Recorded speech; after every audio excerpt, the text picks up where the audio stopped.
start, when we talk about doing a setup at your house for your computer, hopefully you have some external speakers. They don't have to be super expensive. You can go crazy and spend hundreds and thousands of dollars on incredible monitor speakers, which you don't need. If you're using like your laptop and your speakers there, get a set of external speakers. $50. I'll find a couple of samples on Amazon for you, and I'll put those in with a summary. Just to have something. Now the other thing, and today I brought in my little speakers, and just to explain just quickly, as I'm sitting there, what I want to try to do, since I'm doing this in class, I would always like to be an equal distance between the speakers. They don't have to be 10 feet out. You know, if you've got your monitor here, they can be next to the monitor. You'll be okay. You don't, as long as you don't have any sort of interference or anything. Sometimes you get like a hum or something in the speakers. Yes, sir. White Elephant sometimes has speakers for sale too. That'd be a perfect place to go and check it out. Like I said, for $50. Do they have to be wired, or can you do it with Bluetooth? These are Bluetooth. The one thing I found is that these speakers didn't play well with the other Bluetooth goodies that I had, so they're wired into the laptop. So Kevin, a lot of things I've read say that when you're doing audio editing, you have a pair of headphones rather than speakers. No. And you're going in the opposite direction. Yeah, I would never edit with headphones. Because I don't, because I think what happens is you end up, you start doing this and everything gets muffled that's going on. I think you have better hearing if you're listening to your speakers in the ambience, so to speak. You can, if you want to do preliminary editing with headphones, I think you're fine, you know, but when it comes critical, like let's say I'm on the road and I'm doing something on my laptop and I don't have my setup that I have at home. Well, fine, I can still kind of do some rough editing and rough sound. I can look at my levels and stuff, but I wait till I get home. Now I get the good computer, I get the good speakers, and that's when I will do my final sound editing. So if Phil was here, he would highly be shaking his head about wearing headphones and doing editing. I think if you would go to any professional mixing room where they're mixing audio, they're never listening on headphones. They're always listening to external speakers. Now the other thing is, and you've heard us use this phrase before, near field speakers. This about says it any better than I can say what these are. If you take a second to read that. So basically, you've got these speakers and you're fairly tight to you. Like I said, they're not like 10 feet out on each side. They're going to be in fairly tight. You don't have to jack them way up high to hear everything. And you hear the whole range of frequencies. You might not get that on headphones. Headphones are not set up as near field speakers, or monitors, I should say. So anyway, these were probably, I don't know, $175, not super expensive, without going, like I said, $500,000 or more. So anyway, you don't have to go this route. If you start doing it a bunch, it's a possibility to do something like that. Okay, so let's talk about what is important when we are doing mixing, or we're listening to our audio. Our little, you see here on the bottom right here, these are my little meters that tell me my audio. And what I'm trying to do, Royce and I had a little chat after class the other day, because Royce was thinking he wanted to run his sound all the way up to 0 decibels, 0 dB. Well, ultimately you'd like to be between -3 and -6 is a good range to be in. I personally try to go no more than -3. If you get above 0, there's a thing that's called clipping. The sound will start to get distorted. It doesn't sound good. So, and really, this all started because when we do our multimedia class, I take the videos that are shared that day and I edit them. I get rid of what we do on Zoom and I put in your nice, beautiful video. So I see this every week in terms of audio levels. Everybody's all over the place. Todd knows now that he's starting to do the Showtime and the Travelog stuff. So if you can be in that -3 to -6 range, like it is right there, that's beautiful. So what do you do if you like I imported a video, and when I went to play back the audio, it's already at like a +2 decibel. Yep, I'll show you an example, because I have examples. Okay, and I'm doing this, and I'm having to turn to do this, so sorry about that. So if this is us talking, and you'll watch the levels on the right side. They're coming, so it looks like we're gonna do a double header the next Showtime, because I think you have one and I'll have the same thing on Van Gogh, but See how it kind of shows you, which is you see that little white line?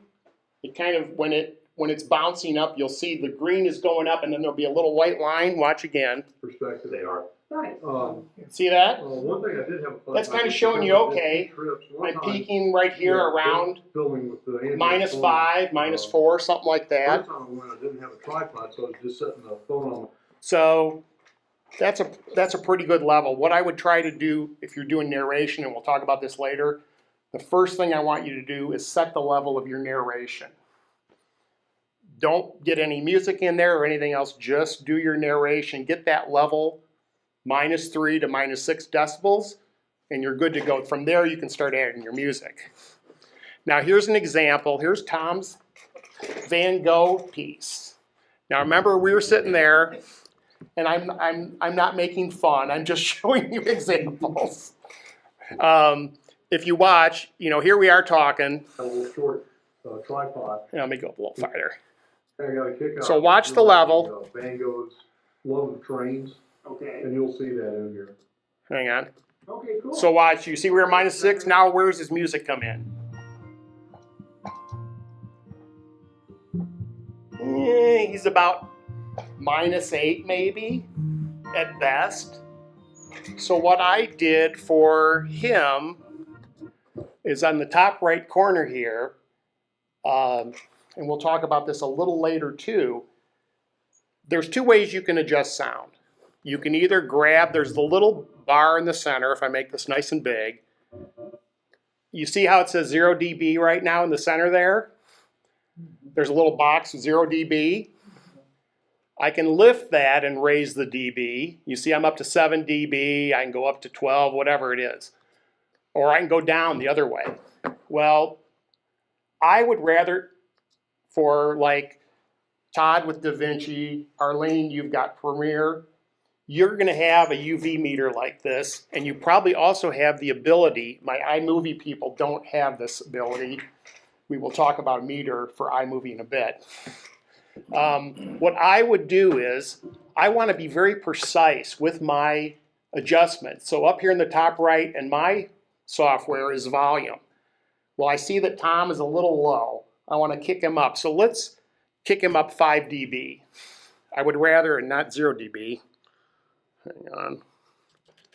Let's try that again. I'm going to kick him up 5 dB. Now let's play and let's listen to this.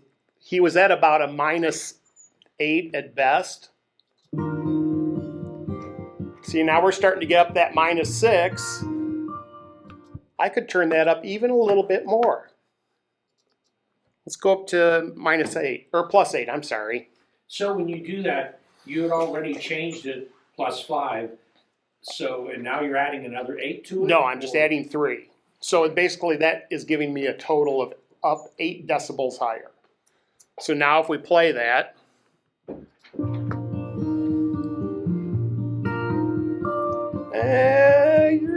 you see I'm kind of about a -2. I'm probably, if we want to be really picky, let's just take that from 8 to 7. Now let's play it.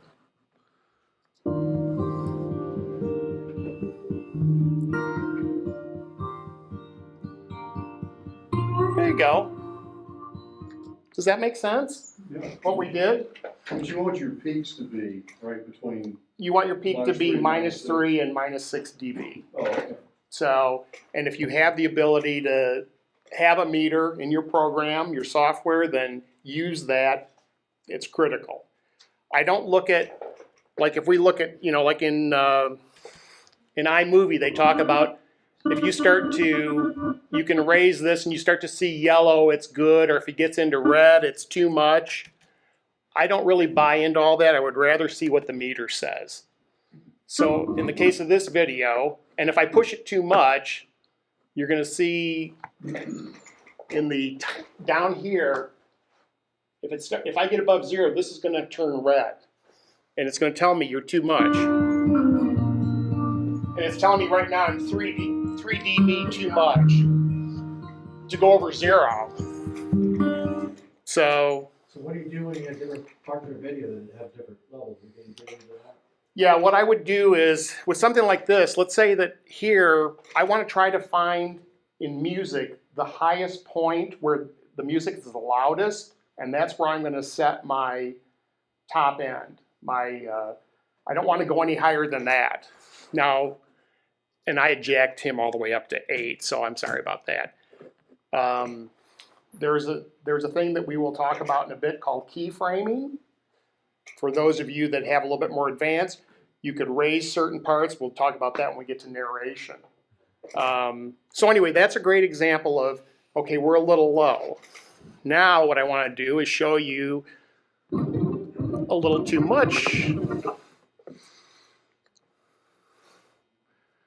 Here's Doug's video from the other day, and he's pretty good. He's got just a little, hang on. He's a little low, but not horrible. He's right in that -6, -8 range. If he went up a couple of decibels, let's go up 3 dB. Now let's listen. See how he's peaking here? He's in that -3 at the top end. Does that make sense? Okay. And Change it for one part, like you were doing Tom's video. I'm doing a global change. So it's changing the entire piece of music. Exactly. That's what, So, when in Tom's, you had his narration, and then you had it switch into the music, and you had balanced his audio. I lifted his audio up to match Right. our And discussion. then you went and changed the soundtrack, because it was a little low. Right. But it would have then raised his as well, wouldn't it? Yeah, but all I've done is for his video, these are all sections. See how just that box lights up, the yellow around the box? Okay, got it. I'm just making a change. When I do my, So I that's take, part of the audio? well, that's inserting his actual video that we had shown in class. Right. So this is all from Zoom, the recording that we do. And so the quality isn't nearly as good. That's why I go in and take all our videos, chop out wherever what was shown, or, you know, like there was some technical issue or something and I didn't do something right, I get rid of it so I look better. And then I pop in the nice fresh video, and then what I will do is say, okay, like in the case of Tom's video, I ended up raising up that volume just to make everything match a little bit. Sometimes when we do our multimedia, you'll see me raising and lowering the volumes, you know, of somebody's video. We got it kind of set, and then somebody's too low, I got to raise it up, or it's too loud, I got to turn it back down. You know, aren't there algorithms that do that for you automatically by normalizing everything? I'm not a fan of doing that. Personally, I would rather manually adjust everything. Sometimes automatic stuff works okay. Sometimes it doesn't. Sometimes we'll sit there, like you and I were doing it the other day, when we took some of your stuff, we tried to analyze it and use one of the filters that Final Cut had to clean up the sound a little bit. We didn't like the sound.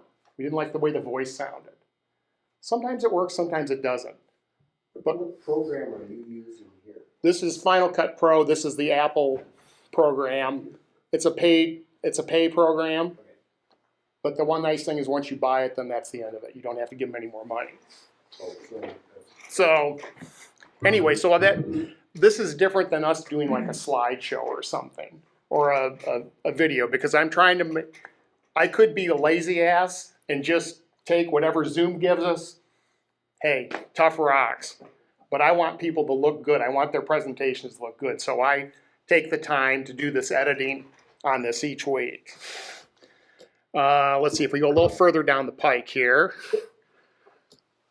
Oh, this was your video, Royce. Yeah, that was too loud. Yeah. Okay, watch. This goes to Todd's question about what do you do when it's too loud. Now here he starts out with some music.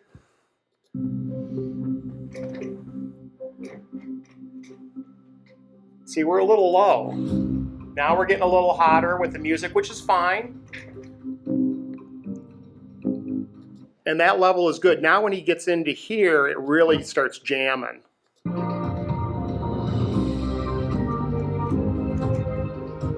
See how we're peaking?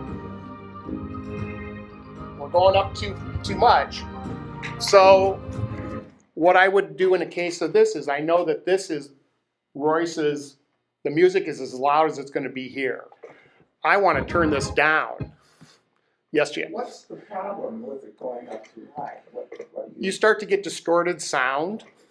So if your narration, your voice can start to crackle and it just doesn't sound right. You get the distortion. So in the case of Royce here, what I've done is I've gone in, let's say I'm going to go a minus 3 decibels. So I punch in a minus 3. Now let's watch.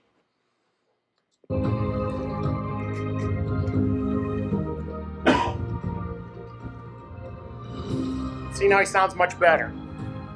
I'm not maxing out. Now at the beginning, he's going to be quiet. Some of it international, some local. So it's a great place. Now see, you can hear spend your day. he's not very loud. So I can do, and I'm doing this barbarically, but I'm just going to show you what I would do. I would say, okay, our guy's talking. Okay, and there's my music coming up. So what I'm going to do is, I could do one of two things. I can keyframe it or I can cut it. I can cut the track. Let me keyframe it first. So what I'm going to do is I go up here to my volume. I'm going to put a little keyframe in and see the little, right in here, you see that little white dot? That's a mark. I'm going to add another keyframe. And now let's go back to the first one. And we know that he's really quiet, and we're minus 3 decibels. Let's take him up to, let's try about 8 decibels. And probably it's too much. So let's, because I can already see all the red. Let's go to just 5 and see what happens. So we're at a plus 5. Okay, let's listen to him now.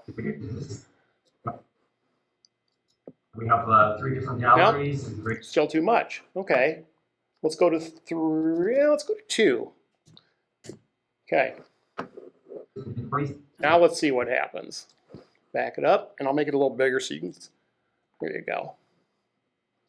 We have 3 different galleries. Yep. Even just that little bit. See, I'm peeking there. History of dollhouse miniature.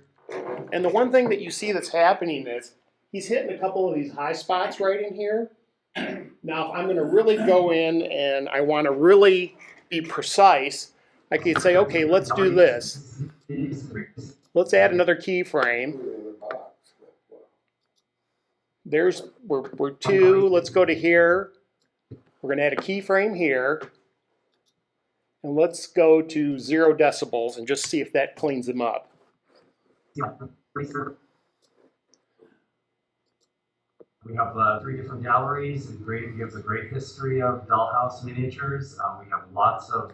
See, now I'm peeking right here in the center. Did you see the little red light pop up? We have lots of. So I could do the same thing. I could keyframe it or I could cut it. So when you're doing a keyframe, you keyframe it like a reference point, Yep, and then you're thinking, okay, that keyframe affects from point A to point B, so you're putting two other little marks that associate with that keyframe somehow. Is that what you're doing on the yeah, if you, area? yeah, what you're seeing is, if I go back real quick, hang on. So what I'm saying is from this point here, where this keyframe is, from the beginning to that point, if I do that, I'm on the keyframe. So everything to the left of here right now is at 0 decibels. Once I get to this mark here, we come up a little bit and make them a little louder. So when I go to that next mark, it's saying, okay, from here, now we're at 2 decibels. So we went from 0 decibels up to 2 to just give them a little pump up in that area. So the other way you could have done it was actually split the video, I could cut it, cut it. and I'll show you that right now. Okay. Would you cut both the video and the soundtrack, or just the soundtrack? Well, in Final Cut, it's all together. I can separate it if I want to, but I don't bother to do that. Now, the only caveat to cutting, let's say that you're doing Ken Burns, a Ken Burns effect, you're applying some zoom or some movement. Well, as soon as let's just out of curiosity, let's do this real quick. We got time. Hang on, let me scroll down here a little bit. Where's he at? I was talking about this earlier. I have to crane my neck to the left to see what the hell I'm doing. Okay, so let's say I put a cut in there. Let's go back to the beginning, and we're going to add a Ken Burns to this, even though it's going to screw everything up for races. But we don't care because this is just for demonstration. Okay, so we're adding a nice little zoom. So as he starts talking, this is going to zoom. History of dollhouse miniatures. We have lots of artists. Now the text obviously is, since we've done what I'm doing here. Some of the international, some local. So let's say now that I go in here and I still have that Ken Burns effect in, and now I put a cut in instead of doing the. Now watch what happens to this. It's going to zoom. It's going to zoom in really fast, and then it basically starts redoing Ken Burns again. So that's the only thing. If you're going to start doing movement to your video, then I wouldn't be cutting, I'd be doing keyframes. Okay. Yes, sir. Backing up a little bit, Yeah. if you have something that comes into you and is peaking, and you reduce it to eliminate the distortion, which is okay, but then haven't you lost some of the audio, some of the frequencies? Because it was peaked in the beginning? Well, what you're gonna try to do is bring it back into a safe level. Phil, go ahead. I defer to Phil on about everything video, by the way, because Phil has forgotten more than I will ever know when it comes to video. So what's your question? Chuck's saying basically if you have something that comes into you, it's already distorted yes. because the value, the level is too high, and then you bring it down. But when you do that, haven't you lost some of the frequencies, some of the audio? You haven't lost any of the Because it wasn't frequencies. there in the first place. You haven't lost any of the frequencies, but if it's distorted as it comes into you, It's going to stay distorted. it's going to stay distorted, regardless of whether or not you lower the level in Oh, your yes, editor or okay, whatever. okay. That's not going to fix it. However, if it just comes in as a high level, but it's not distorted, in other words, it's not clipped Yep. or whatever, then you can control it. Yeah. Okay. And I'll actually show you something here in a bit. So if we watch this little bit again, we did that same thing where, did I get rid of Ken Burns? Hang on. There's Ken Burns. Let's reset him. Thank you very much, Ken. We got this little peak right here. Lots of. I could just go ahead to Royce's point and just cut it. I'm going to blade just around that. And then I could drop that down from 2 dB or 3 dB. Let's take that to 1 dB. This is where I talk about being precise. It's much easier to make adjustments when you're precise like this versus raising up a slider up and down, and you're trying to go down to 1, but you're at like 1.5, or you're at a half. I want to be at 1, and I know if I'm a little hot, I can reduce it. So Now, when you do your stuff, you do all keyframes or do you do cuts? I do all keyframes. It's just much easier to control everything. We have lots So of, when you have, so that little yellow box, you've lowered the dB Just in that area. in that area. Yep. So if, like, just where the peak was, is there a reason why you wouldn't try to just get that peak and not affect the whole thing? Well, I'm not affecting much. I'm really just, it's just this little bit. If you listen to him talk, hang on. I'm going to go frame by frame. Whatever that little bit is, I'm making an adjustment from here, where I'm at 3 dB. Here I'm at 1 dB. Now I'm back to 3 dB. I'm only going down 2 decibels. That's hard for anybody to hear it. You're going to have to really be on your game to hear that much of a difference. It's really Why hard bother at all then if nobody's gonna hear it? because it's peaking. Because it's peaking? It's peaking. You're gonna hear that versus hear it. You're going to start to get distortion. You'd rather have something not distort. So, and I would do the same thing. We go further on. See, now here he's a little quiet.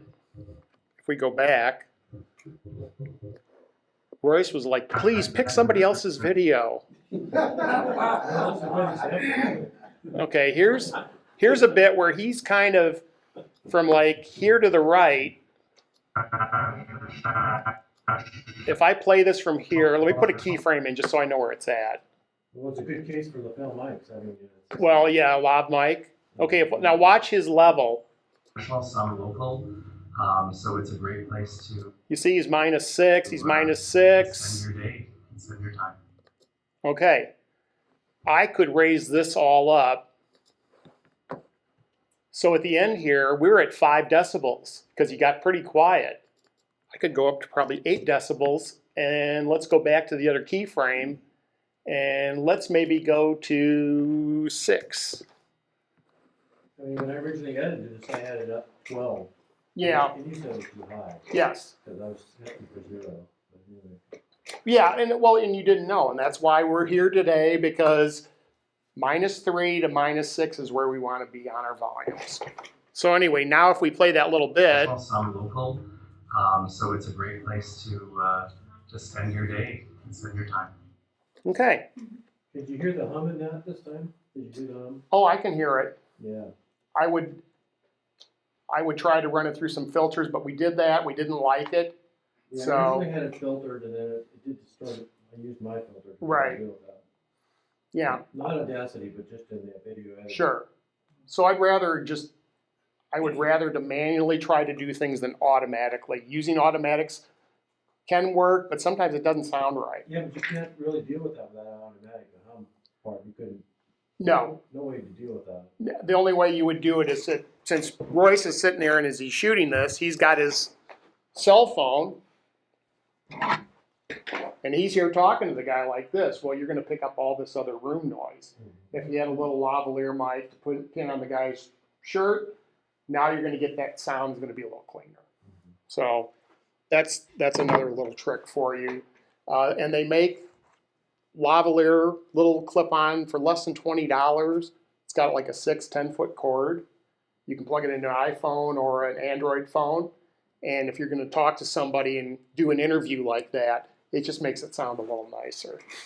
They have Bluetooth also, don't they? They've got Bluetooth, you bet. Yeah, you're going to spend more money. There's a company that I've got one, and it's okay, about $150. Honey something. Honey, it's not Honeywell, but it's something like that. Royce has got a DJI, which is nice too. Those are about $250, $300. So you're getting, Of you're course, I start. didn't have it with me. And this guy just kind of walking around and said, "Would you talk to me? Here, let me mic you up."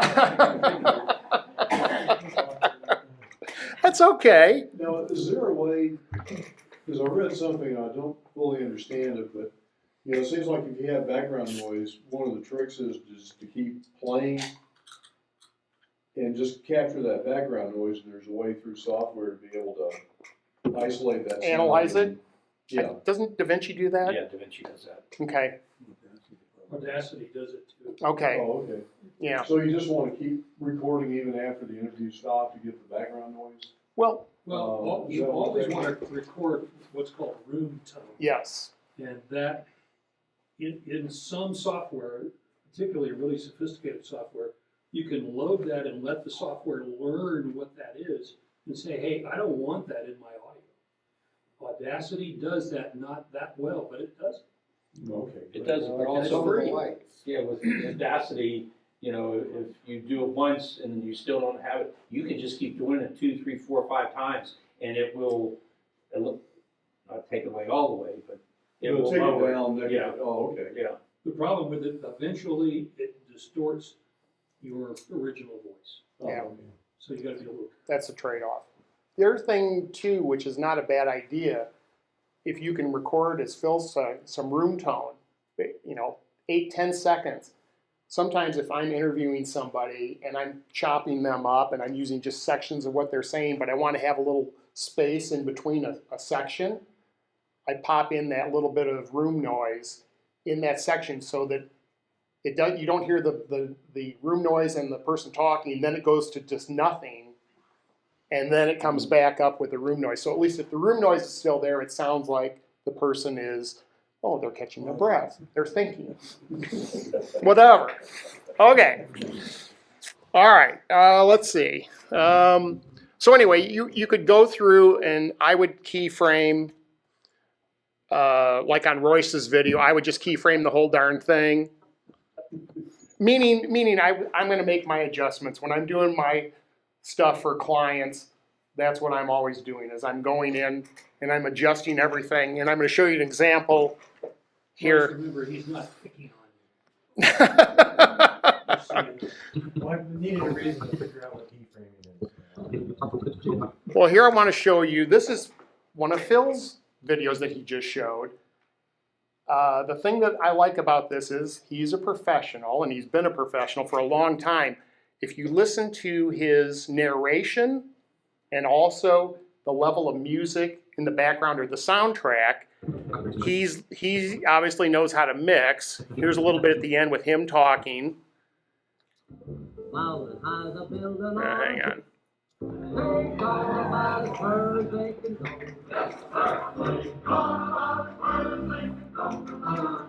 See where his volumes The are? engine that appears in the film is still around. It currently sits in the main depot in Tucson. See that? As he's Union talking, Pacific number 1673 he's right is in at over that -3 -3. years old. It has traveled over 1 million miles, mostly on freight trips in southern Europe. What's that? How did he get his background volume down over his voice? Well, you're adjusting, it's two separate tracks. So his narration is one level and his music is another level. So he would put a key box in and lowered the level of that video sound probably, Sure, and then kept his own voice the same. yes, he keeps his own voice, so he sets his level. That's ducking too, right? Ducking, it's also called ducking. So as he gets his narration set at that perfect level, like you saw there, -3, then when he's not talking, he probably has the soundtrack turned up a little bit so it's a little louder. And then when he starts talking, he drops that down probably, I'd guess, 15 to 20 dB maybe. I know you did that a long time Depends on ago. the music. Oh, it depends on music, You know, yes. But this is also, after we play this back, this is the bad soundtrack. Oh, yeah? I gave you the wrong one. Did you really? Well, your levels are good. And you also, like I said, when he's talking and there's the music going on, you can hear his voice distinctly. Listen again. It has traveled over 1 million miles, mostly on freight trips in southern Arizona. The little engine and the village of Elgin were truly the stars of Oklahoma in Arizona. See there at the end, he turned the volume back up on that soundtrack. But see, what you're doing here is really kind of not the real world, because you're taking an already mixed track and looking at the levels. Hopefully, when the average person is editing, they're using multiple tracks. Right. So you have a lot more control. Yes, definitely. I would agree. Okay. So Phil, do you do that manually, or do you use automatic ducking? Never use ducking. Always, everything's manual. But I do this in a DAW, digital audio workstation. And everybody knows what that is, right? Phil's got a great setup. You can tell by the nervous laughter. But that's where having a proper setup for your speakers. At some point, when you did your symphony thing, you had some behind the scenes of your. Remember that one from like last year? Oh, yeah. Send me that, because I will send a picture. There's a shot of Phil's workstation, so to speak, and you see how his setup is, his board, his speakers, and that's the way that you want to have something set up. Now, and again, these are different levels. I'm not expecting everybody to go out and spend thousands of dollars to do all this. You do the best you can with what you've got. What you've got here is really good, because these are what are called near fields. Yes, we started with Oh, that. I'm sorry. Okay, I wasn't. You were late to the party. Yeah. But yeah, and that's what you really need to mix with. For years, the networks, believe it or not, would mix with this and do the original mixes and Hollywood and this kind of thing. But for television, they would have a cheesy TV set sitting in front of their room. And after they did their whole mix, they'd turn on the TV set and feed the sound through the speakers in that RCA or GE or whatever, because they knew that the average listener would be hearing the sound through that cheesy TV set. Yep. And so, but today, sound is so much better. Yep. Yeah, it definitely has come a long way. But that's just, like I said, that's just a great example of knowing your level. Hang on, I'm trying to find my bar. Are there any tools that could analyze the sound to tell you the narration level, of your mixes, that matches a certain standard, instead of going by year, go by instrument? Well, you're going by the meter. Yeah, but, yeah. Well, what I'm saying is, if Like you, your background music level versus your narration. yeah, but that's, as Phil said, it depends on the music you're playing. Some music is maybe it's got a little bit more of a beat or something, and you've got to tone that down a little bit more. Is an example on a lot of stuff I just was doing editing this morning. Once I set my person talking, my interview person, I'm coming in at the beginning. My music is about minus 10 dB down. There's a little bit of an intro with just a video and some graphics. Then the person starts talking. I go down minus 20 dB, minus 25 dB while the person's talking, depending on the music. And then when the end of the video comes, then I back up to around minus 10 decibels. Does that make sense? You gotta listen. And I want to show. I'm not going to pick on Arlene, but I've got. Arlene's like, oh damn, I shouldn't have come today. Well, let me do this first with Todd's, because this is Todd's intro that he used for the Showtime, and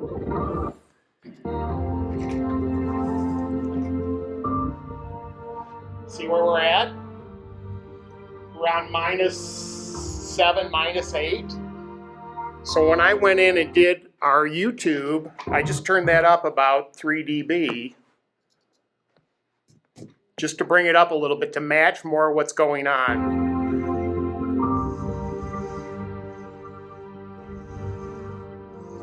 So that's a good example. Again, you want to get up over -6 and less than -3 if possible, because then we start, like, here's us talking again. Was set to testify. Now, part of this too is, Yeah. We just said testify, he didn't show up. some of it is because of the distance that people are away from the microphone. If I go here, if I'm yakking here, since I'm closer to the mic. Little 5-minute trailer that happened before the show, and I'm It's Todd. basing it on the history of cinema and just taking it through. So you see, I've raised him up to about a -3. So this is what I showed or +3, I'm sorry. Let me go down here. Oh, this is the one. Okay. I'm sorry, Arlene.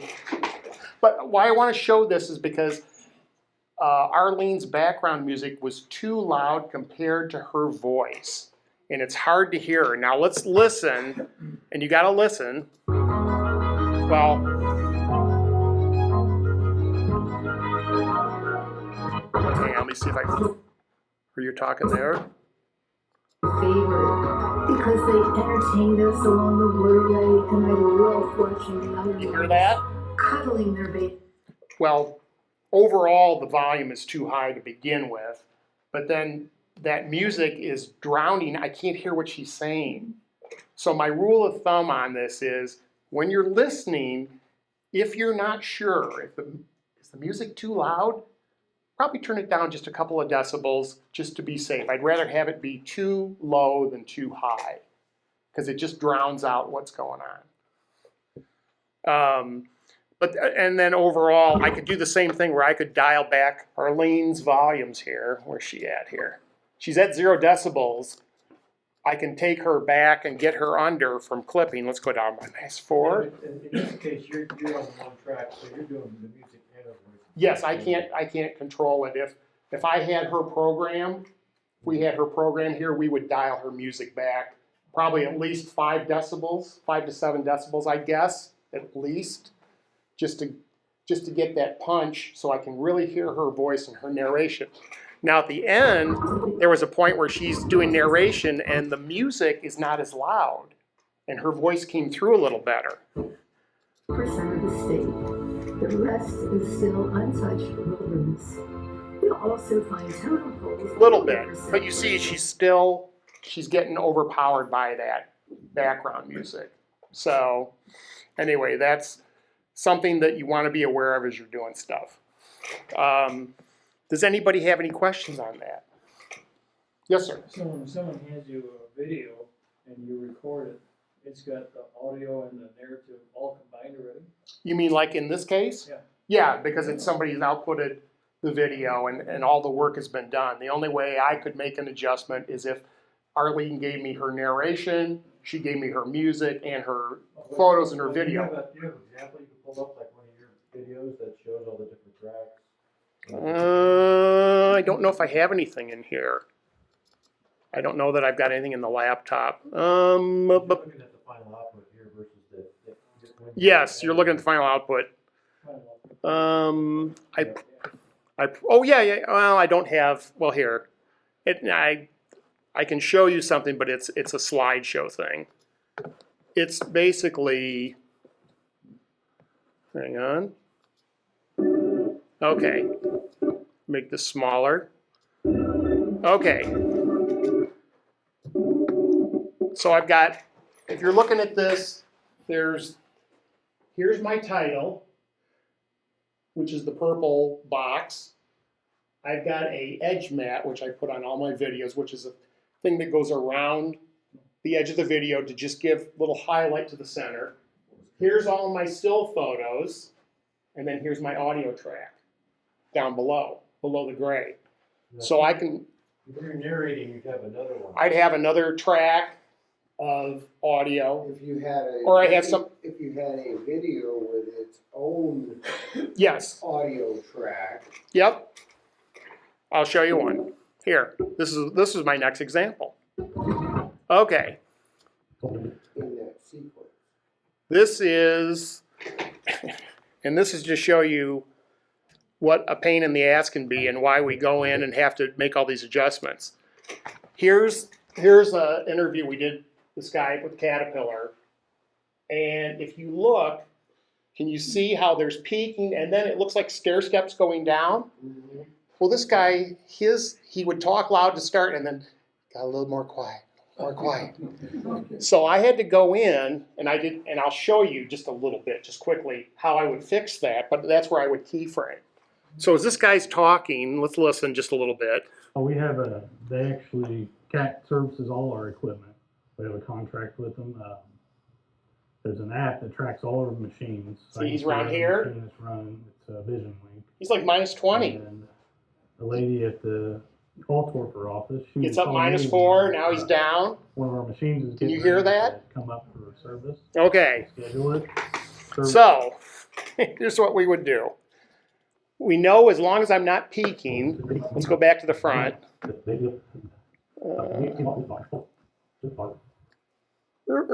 Here we go. Okay. Let's pick him up right here. Here's a good point where he's talking. He's loud enough here. If I play that little bit, Cat service. he's right around -4, which is fine. I'm going to keyframe him. Now I'm going to come down here, and I might keyframe him here. And now you can't go ballistic. Now I could raise that up to, and let me do one other thing here, because otherwise I'll really screw it up and I'll screw you up. Okay, let me put a keyframe in there so I could go in and raise him up 12 dB. Now listen to this, that's too much. Let me just make it 10. I'm evening him out, but the issue is, listen to the background noise as he talks. When he hits, especially when he hits this point right in here, listen to how you start to hear a lot of stuff you don't want to hear. They actually, Cat services all our equipment. We have a contract with You hear how that got distorted? There's an app that tracks all So, of the machines. So I see every can't machine that's- go, I can go up a little bit. Even 10 is too much. So So, old people can't do audio, right? as in, because their voice trails off? No, because we can't hear anything. Well, see, that's a huge issue. I'll give you a great quick story about that. I had gone to Sherry Lee's house. She's one of our great multimedia people. She does all these great travel things. And so I wanted to see her set up, and I wanted to try to help her with audio because she was having a bunch of issues. And so I explained some stuff, and I said, "We'll do this." And so she did it, and I said, "Do you hear the difference?" She said, "No." I said, "You can't hear that?" She says, "No, I wear hearing aids." Well, that's understandable. As we get older, our hearing is not as good. What? Exactly. So at some point, I think when we get critical, when we're doing critical work for money for a client, you have to really listen. You have to pay attention as you're doing your editing. You have to listen to it, and you can't have a bunch of other noises going on in the house or whatever. You've got to really listen and give it a fine-tooth comb, so to speak, as you're doing your audio. Send it to Kevin. What's that? Just send it to Kevin. Or send it to me. I'll help you with it. I'm happy to do that. And actually, like we did Monday after class, Royce had his laptop. We plugged it into the TV. We made some adjustments. We made it much better. So if you're jammed up and you've got a laptop, feel free to bring it in. And after class or at some point on an off day or whatever, I'm happy to help anybody out. Just bring your Visa card with you. Well, yes. I won't charge. Sometimes they don't, all of the air goes out of their lungs, they don't breathe. Well, Voice goes down. well, in the case of this guy, it's like, and as I'm listening, as we're doing the interview, I can hear this, and it's like, oh my God, this is going to be a pain in the ass to edit. It's going to be horrible.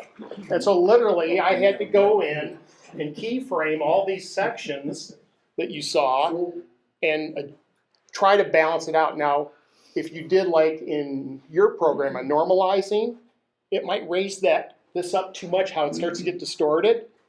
The level might be level all the way across, the audio level, but it's gonna be okay, and then it's gonna get distorted, or it's gonna sound really bad.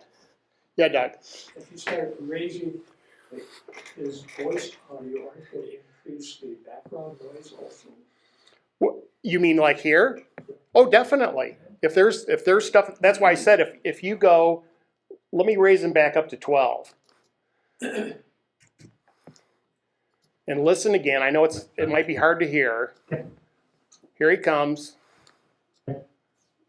Actually, Cat services all our equipment. We have a contract with them. Did you hear that? You start to get, you get hiss, and you're starting, if there's, like, we were outside shooting all this stuff, and so if there's other noises around, but as you can see from this whole thing, for his interview, I had to go in and I adjusted all that stuff. I said, okay, I'm good here, but from here over to here, I'm not good. So, No, but some guys I see when they're recording, they wear headphones when they're in the field. Do you do that at all? oh yeah. Yeah, because I'm having to listen in case there's some sort of a issue with the microphone. Otherwise, how am I going to know if maybe the battery goes out in the battery pack, or if there's wind noise? You know, fortunately it wasn't a windy day, and he's got a little, here's a lav microphone, I got a little windsock on it. But if there's a lot of wind and he turns and now I start to pick up wind noise, it's like stop, stop, stop. Turn back this way. Now let's start that again. So you always have to listen if you can when you're recording. Now the bad thing about like the setup with the phone, you can't listen. Right. You know, if you're using a lav, either a wired mic or a wireless lav mic that's plugged in the phone, you, fingers crossed, I hope it's okay. So. I did that. I had two cameras. I had to record my grandkids. Yep. And big camera, and I did something wrong with it. It didn't record any audio. And so I had my cell phone on the other side from a different angle. Yep. And I ended up using its whole audio, the little lapel mic or the lab mic. I wasn't using that at all. So. Sure. Well, the other thing to always trying to do, and I did this today, I wanted to make sure that I was recording properly. I want to make sure that my voice was there and the picture was there. First thing we did is I ran a test. Okay, talk, play a little video. It works, great. So a little test drive if you can do a little test, make sure that your equipment's working, and then go ahead and do your interview. Let's see, do I have something else I think there's one other goodie I can show you here. Oh, did I not add this yet? Hang on. Did I add this? Well, that's why I'm looking at the wrong file. So you know offhand if any of the free software has the keyframe? Probably DaVinci has it. DaVinci has it, and I'm sure that, oh, there it is. It's down here. I'm sure that Arlene's Premiere has it. Adobe Premiere has it. iMovie, I can't remember if it does keyframing or not. I'd have to look and see. Yeah, I have to look and see. Okay, let's do just That's true. Here's a little something that I recorded this morning just to do just some narration. And I wanted to just quickly go through it, and you'll see there's some pauses and some breaks, and I tried to screw up just to show you how we can clean that up. So let's listen to it, and I don't even know where the levels are at. So the first thing we're going to do is we're going to check our levels. And this is why, by the way, I don't do narration, because my voice is horrible. The GVR Camera Club was established in the early 1970s as one of many GVR organizations that... Okay, you can see I was like minus 12 at the best. So let's raise that up. And I'd say let's go up about 5 to start. 5 decibels, top right, punched in 5. Now let's give a little listen. Was established in the early 1970s as one of many GVR organizations that serve our community. I could go up even a little more. Let's go up to 8. Now I recorded this in Audacity, which is a program I do not use, and I maxed it all the way up in terms of as loud as I could get it. The only thing that I could do would be to get the microphone even closer to my face to get more volume. So, okay, now let's listen. Let's see if I went too far. The GVR Camera Club was established in the early 1970s as one of many GVR organizations that serve... I'm better. I mean, I sound horrible, but that's me. So when we're looking at the meter on the right, I didn't see a peak out, but it shows it on the timeline. Where I was peaking here, Right, so, yeah, the one on the left there, you went by it, but it didn't go up into the yellow or red. no, because that's why I don't look at this for my levels. I only care what's here in the meter. This is inconsequential in terms of like seeing yellow or red, that means nothing to me. In iMovie, they talk about, and I've got some links I'm gonna share for iMovie people. But if you see yellow, it's okay. If it starts to get to red, it's too loud. Yeah, but doesn't the red show you that? Because you're going by it so fast, you're gonna see. Well, watch as I'm going up, and remember, as this goes up, there's the little white line. So watch when I play it, and you tell me how high it goes up. Camera Club was established in the early 1970s as one of many GVR organizations that serve It was our like minus community. 5. Our main interest is photography, both. I mean, I could turn that up a little bit more. Let's go to 10.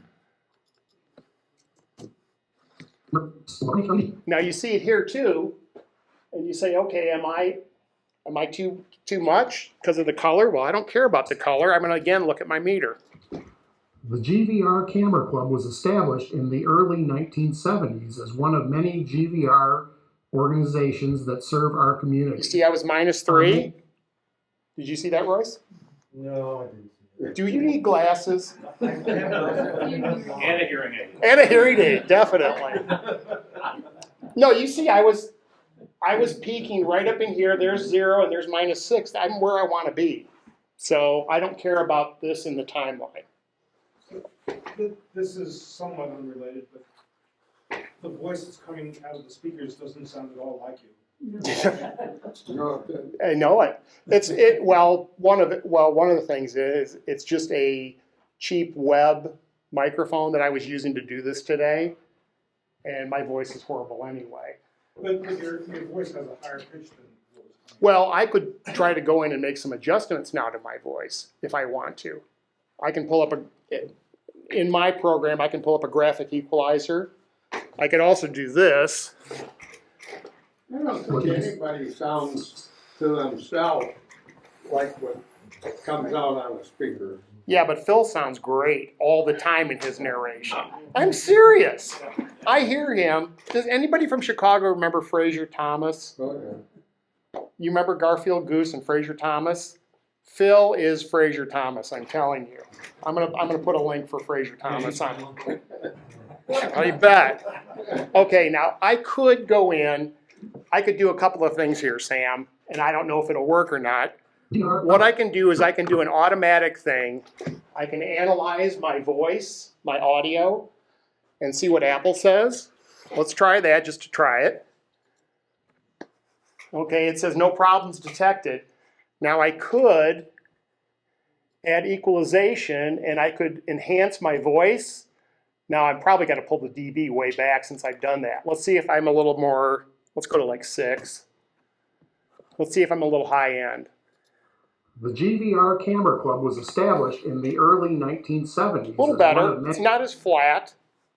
You could also isolate the voice, although I don't have any background noise really. Many GVR organizations that serve our community. So I can do a couple of things. If there's noise, I can, remember we talked about your hum? I could try the hum removal on your section and see if it does anything. We didn't do that the other day. So there's advanced tools that some of these programs have. Normally I wouldn't mess around with it. Like with the Caterpillar guy I showed you, I'm not doing anything to his voice. He sounds good, and he's also talking on a $1,000 microphone, so that makes a big difference too. Okay, so let's do this. Let's clean up. We got these little pauses that I've got going here. You kind of hear how right here where I talk about GVR and organization. This is one of many GVR organizations. You hear that? There's that little bit. Let's go in. All we're going to do is just cut out that pause.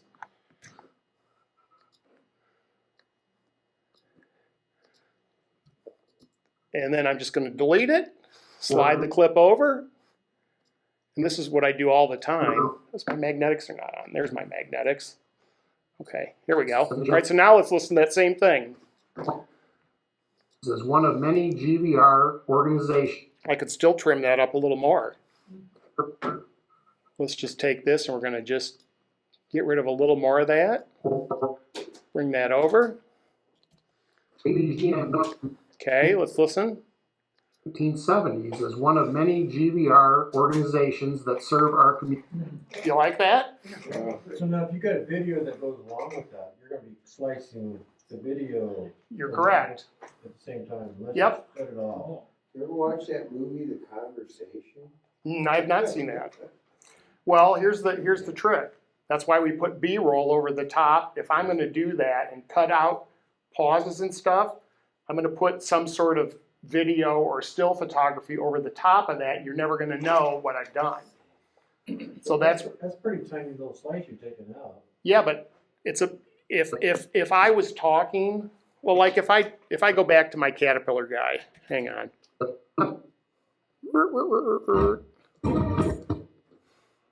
Oh, I went too far. Arlene's on her trip in Alaska, her ill-fated trip.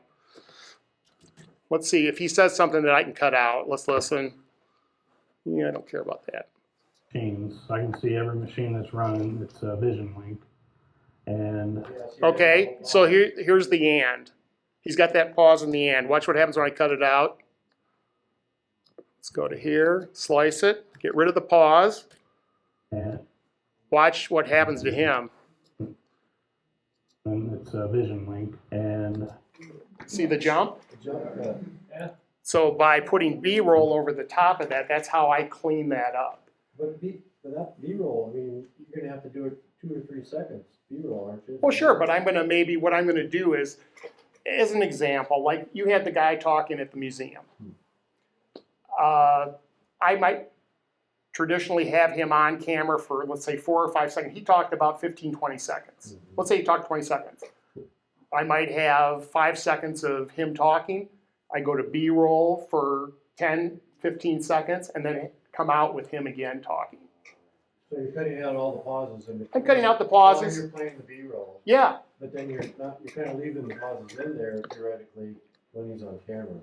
Unless you want the jump cuts. Yeah, but I wouldn't jump cut him like that because it looks stupid. Yeah.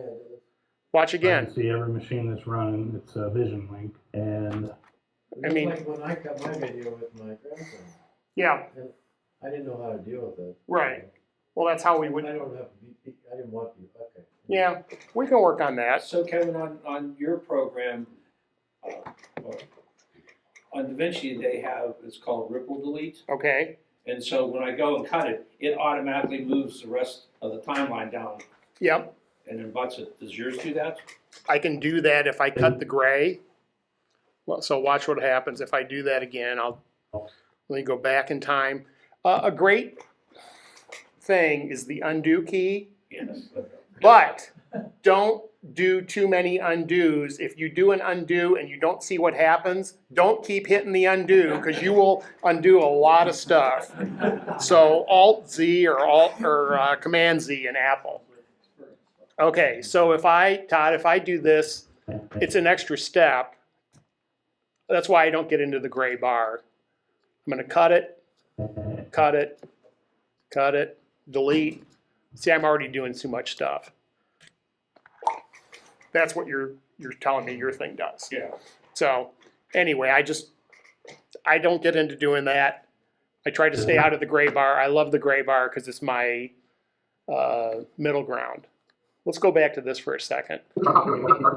Let's just listen. What else do I have to cut here? There's another little big pause. Our organizations that serve our community. Our main interest is photography, both still and video imaging. The GVR Photography Club has grown into one of the largest clubs in the country with over 800 active members. In January of 2023, the club changed its name to the GVR Photography Club to reflect the fact that many members don't use traditional cameras, but instead use phones, tablets, drones to capture images See, now I'm still too much. I'm at 6. Let's go to 4 just to get rid of that. Now, what I could do too is I could also have a dramatic pause. So maybe what I want to do is when we talk about use traditional cameras, but instead use phones. Okay, maybe I want to have something with a phone, somebody talking on a phone. I got 3 or 4 seconds. I don't want to just have it be up there for just a quick second. So what I'm going to do is cut that. And then I'll just slide this over. And in my program, you see the little gray, or above the yellow now, you see the numbers plus 000. As I move that over, That's showing how many frames. that's showing how many seconds. Seconds. So if I go in really far, there's 1 second, a couple of seconds. Now the other way I would do that too, to be even more precise, is say, okay, I'm cutting here. We're shooting 30 frames per second, so I'm at 28 seconds and 1 frame. So I would go to 29:01.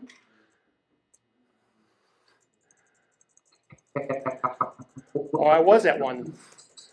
I take that back, Todd. There's 1 second. I was looking at frames. Okay. Use traditional cameras, but instead use phones, tablets, drones. See, now I could extend that same thing and say, okay, tablets, cut it. And then I'll move the cursor, or the tracking bar, they call it. So I'm at 30:04, let's go to 31:04. Drones. And then let's do one more here. Same thing. Let's go up, we're at 32:04, let's go up to 33:04. Okay. All right, so let's just listen to that real quick. So imagine when those spaces on, I've got each of those items up on screen. Many members don't use traditional cameras, but instead use phones, tablets, drones to capture images and video. Yeah, so see, you can move stuff around. One of the things when I do my narration, because I'm using teleprompter, I do all my narration, so it's just on one timeline.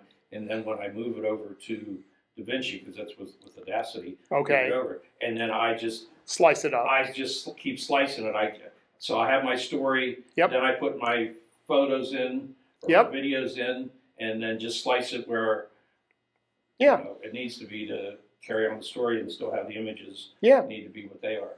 It's perfect. Yes? Just an editorial interjection here for Royce's question.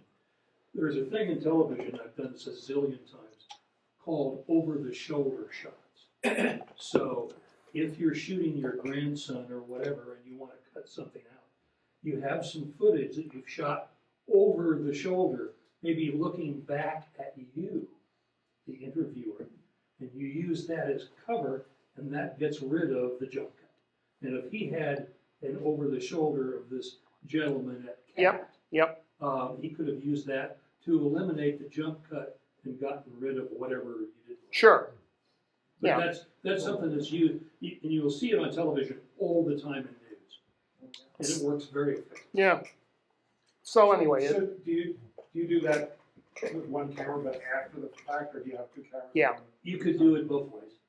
Yeah. a lot of 60 Minutes as an example, this is how they really control the narrative of all their pieces, is they will always shoot 2, sometimes 3 cameras. And a lot of it is over the shoulder, and that's how they edit their interviews. you've got they call it a 2-shot as well. Well, a 2-shot, but 2-shot could get into a continuity problem. Okay. So that's why the over the shoulder Right. or cutaway is effective editorially in making it look like a seamless piece of interview. It's like the person being interviewed is talking, and they cut out something, and then you see the person who's the interviewer and they're just sitting there kind of nodding or whatever. You see that at 60 Minutes. The person's just watching, then they go back to the person who's the interview. So, yes, sir. On YouTube, I've been watching a lot of YouTube lately, I see the cuts where they cut out a piece and then it just jumps, Yes. the person jumps a little bit. Yep. I've seen a lot of that. There is Amateurs. amateurs. There is some. It's actually a trend. It's a trend. It's a bad Cutaways trend. Or jump cuts were never acceptable, now they are. If there is a thing that I've got a thing called flow. If the person doesn't talk or doesn't move too much, I'll see if I can show you that real quick. It's a video thing. Okay, let's say like there was something here. He's kind of nodding his head a little bit. He's not really doing anything. If I cut him and he's not moving too much, let's say that there was something in there that I didn't like. Sure. I can go to my transitions and there's a thing called flow. I add flow to it. It analyzes it. Now watch, as soon as he's got to render first. Okay, so did it render? There it rendered. Okay, so watch as he comes through the timeline and I'm going to say now, and you'll see there won't be any sort of a, and I should make it big. I can't make it, I can make it big, but then you won't see where, hang on. We'll schedule it, service guy. I'll play it again. We'll schedule it, service guy will come out There was and take just- care of it. There was just a little bit. I don't know if you saw it. Let me go back to, if I go one frame here, it's a lot of times it's, see how the shoulders come up? That's flow, but it's getting rid of that jump cut. Sometimes that works, sometimes it doesn't. I use it for some of my interviews. I just did some stuff this morning. The guy wasn't moving a lot, and I was able to get rid of a bunch of pauses that way and keep him on camera. So, okay. Does anybody have any other questions? Have I confused the hell out of everybody?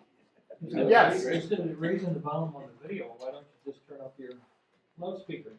Well, you can, but the problem is everybody's going to be different in terms of, it's like remember when I was showing you the YouTube thing at the beginning? Well, you're going to sit there and you're going to keep either turning up the volume or down the volume. I'd rather see you get it correct so that ultimately, as our multimedia group goes, as we start sharing our videos, then everything is at the same level approximately. You're talking about showing 4 or 5 videos. Yeah. You don't have to keep adjusting the volume. Exactly. I mean, if you're professional too, you try and hear some kind of standard, right? Because everybody, or did the studios have some way of manipulating that when they broadcast it and just take care of that? And then all the commercials get louder. So maybe Right. Well, there was a friend of mine from college. He was a producer on, remember the soap opera Knox Landing?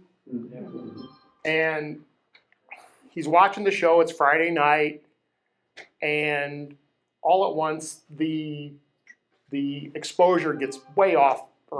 It doesn't look right. So he calls New York, I think is where they were sending it. The technician, they're like, oh, it looked a little dark, so I started turning it up. No, we want it this way, leave it as it is. I was gonna just quickly, for my iMovie people, remember we talk about we don't have a meter? Who has iMovie? Excellent, we got a few, okay.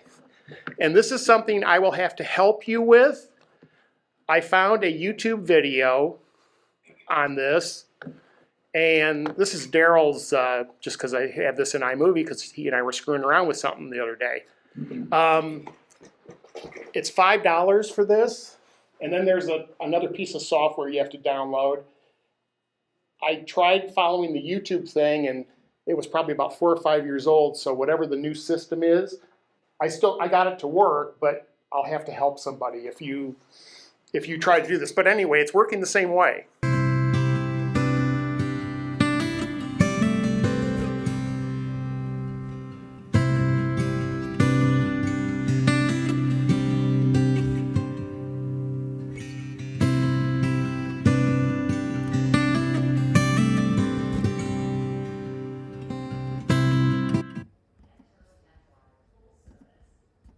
Does anybody have anything else for today?